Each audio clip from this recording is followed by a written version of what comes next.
एक दिन कमला सड़क किनारे पैदल ही कहीं जा रही थी। तभी उसकी नजर एक गाड़ी पर गई। गाड़ी से उसकी बहुत पुरानी सहेली सुधा बाहर निकली। सुधा, सुधा। कौन हो तुम? क्या चाहिए? और मेरा नाम तुम्हें कैसे पता चला? तुम शायद मुझे भूल गई, पर मैं नहीं। मैं तुम्हारी सहेली कमला। हम एक साथ एक ही क्लास में पढ़ा करते थे। मैं तुम्हारे लिए रोज माँ के हाथ के बने आलू के पराठे लाया करती थी। याद आया? हाँ हाँ, याद आया। कमला, तुम कितनी बदल गई हो, मैंने तुम्हें पहचाना ही नहीं। अच्छा बताओ, तुमने अपनी ये क्या हालत बना रखी है? मांग में सिंदूर और गले में मंगलसूत्र देखकर तो लगता है जैसे तुम्हारी शादी हो गई है। तुमने सही कहा। मेरी शादी गांव में हुई है और मैं वहाँ बहुत खुश हूँ। एक 4 साल की बेटी भी है मेरी, पर वो वहीं अपने पिताजी के पास गांव में ही है। अपने पिताजी को वो बहुत प्यार करती है ना, तो उन्हें एक पल भी नहीं छोड़ती। मुझे यहाँ कुछ काम था, इसीलिए आई थी। ओह माय गॉड, ये तुम क्या बोल रही हो? शहर में पढ़ी लिखी और शादी गांव में, कैसे रहती होंगी तुम वहाँ? मुझे देखो, मेरे माँ बाप ने मेरी शादी एक रईस खानदान में की है। आराम से एसी में रहती हूँ। और तो और 2 कदम चलने के लिए भी मैं गाड़ी में ही जाती हूँ। शहर की तो बात ही कुछ और है। वो बात गांव में कहा। तूने गांव में शादी करके अच्छा नहीं किया। गांव में आके रखा ही क्या है? घुटन भरी जिंदगी बस। 2 वक्त की रोटी, पति और बच्चे का प्यार मेरे लिए बहुत है। जो सुख शांति गांव में है, वो शहर में तो बिल्कुल नहीं है। अब तू मुझसे बहस करेगी? अरे मैं कह रही हूँ ना कि तुम्हारे गांव से अच्छा हमारा शहर है। दोनों बहस पर उतर आते हैं। बातें करते करते उन्हें काफी रात हो जाती है और उन्हें ये नहीं पता था कि वो सड़क के बिल्कुल बीचों बीच आ गए हैं। तभी सामने से एक ट्रक आता हुआ दोनों को कुचल कर चला जाता है। मरते ही दोनों सहेलियां चुड़ैल बन जाती हैं।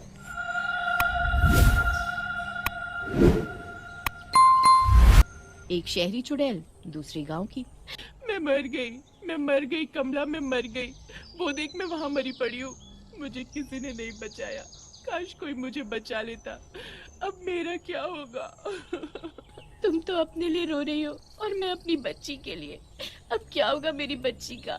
वो बिना माँ के कैसे रहेगी? अरे हाँ, मैं तो भूल ही गई थी। उसके पिताजी उसकी माँ से भी ज्यादा उसे प्यार करते हैं। वो संभाल लेंगे उसे। अगर तुम हमारे गांव में होती तो तुम्हें एक खरोच तक नहीं आती। तुम फिर शुरू हो गई। ठीक है, फिर अब से हम एक काम करते हैं। तुम यहाँ शहर में रहोगी और मैं गांव में। तभी पता चलेगा कि गांव अच्छा है या शहर। फिर क्या था, दोनों एक दूसरे की जगह बदल लेते हैं। चुड़ैल बनी कमला शहर में रहती है और सुधा चुड़ैल का रूप लिए कमला के गांव में पहुंच जाती है। जैसे ही सुधा गांव में पहुंचती है, उसका एक पैर गाय के गोबर में पड़ जाता है। ओह माय गॉड, ये छी छी क्या है?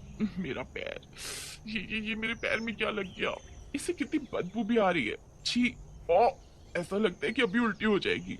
तभी सामने से एक औरत रूपा सिर पर पानी का मटका उठाए वहाँ से गुजर रही थी।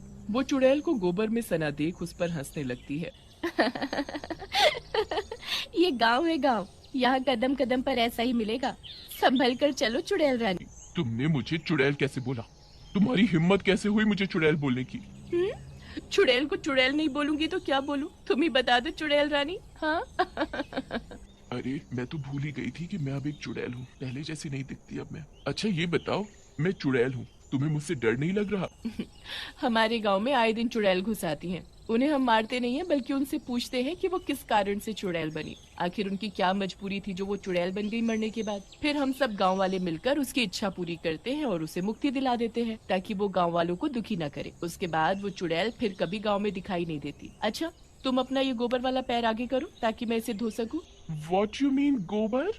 ये गोबर क्या है? इससे तो बहुत गंदी बदबू आ रही है। ये गाय का गोबर है, मतलब गाय की पॉटी। छी, तभी कहूँ इससे इतनी बदबू क्यों आ रही है। ये लो जल्दी धो दो मेरा पैर। रूपा मुस्कुराती हुई वहाँ से आगे निकल जाती है। जिसे मैं जानती नहीं पहचानती नहीं, उससे मैं कब से बात कर रही थी और वो मुझसे जरा भी नहीं डरी। क्या सच में गांव के लोग ऐसे होते हैं? नहीं नहीं, मैं कुछ ज्यादा ही सोच रही हूँ। अभी तो यहाँ आई हूँ, अभी तो पूरा गांव देखना बाकी है। इस गांव में आते ही मेरी क्या हालत हो गई। सोचो वहाँ शहर में कमला का क्या हाल हो रहा होगा।